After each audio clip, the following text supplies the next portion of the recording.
Takže ahoj Lukáši, Ahoj. nebo Voli. Dneska budeme děcka mluvit s Volim, je to hlavní admin na Saursu a zeptáme se ho na pár otázek jako na každého. Takže, Voli, jak vznikla tvoje přezdívka? No tak nevěděl jsem, jakou přezdívku si mám když jsem začínal u urny si dát, tak jsem tak přemýšlel a prostě tady to mě napadlo a tak Nemá to žádný blížší význam. nemá to vůbec žádný bližší význam. Jo, na urně hraješ jak dlouho? No asi rok a půl, tak nějak. A A, 3/4 roku nebo rok jsem v admin týmu. jo. Ty jsi teďka ten hlavní admin a jak dlouho jsi hlavní admin? No týden, 14 dní, víc to nebude. A na urně se ti stále líbí, že ano? No určitě. Jaké hraješ ještě nějaké jiné hry jako než Sours na urně?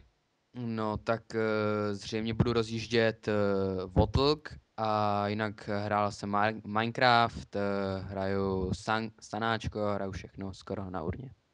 Jo. Ještě jsem se chtěl zeptat. Znáš tady ty novější adminy třeba na 1.6 a tak vykládáš si s někým jako nebo spíš jsi zaměřený jenom na Sours?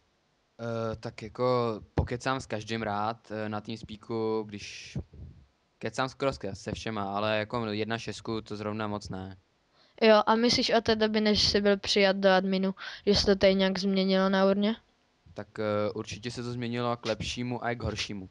Když bylo 14 serverů, tak byla lepší parta lidí, kteří prostě nepomlouvali se a tak dále, ale teď prostě je to takový to. Jo.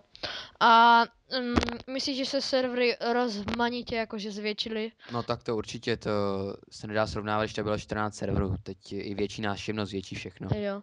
A nevím, jestli jsi z toho všiml, ale podle mě se odebírají sloty z 1.6 a předávají se na Saurus. Myslíš, že to je pravda? Potom jsem zatím neslyšel. Protože když jsem se díval, tak na 1.6 je nějakých 16 slotů a na Saurusu je nějakých 45 a furt to ubývá. Jestli je to pravda, nevím. Potom jsem neslyšel. Jo, a ty úvodní teda děláš zhruba ten rok a půl a hrál jsi někdy Vovko nebo nějakou jinou takovou na Vovku, na urně? Vovko si nehrál? Jo, říkám, že už jsem jednou rozjížděl Votlk server, ale to se Jo. moc nepovedlo a teď se na tom bude pracovat znova. Jo, tak to ti přeju hodně dobrých zkušeností, když máš, tak ti přeju hodně, ať se ti to povede prostě. Díky. A chtěl jsem se zeptat, jestli ještě nám něco nechceš říct.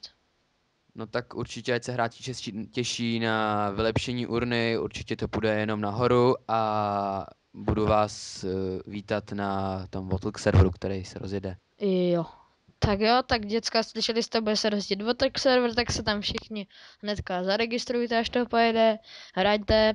A na CS-ku si dávajte bacha, protože Voli je všude, jako Ano, Pemík. přesně tak. Tak jo, tak naskle. Dík Díky. Voli.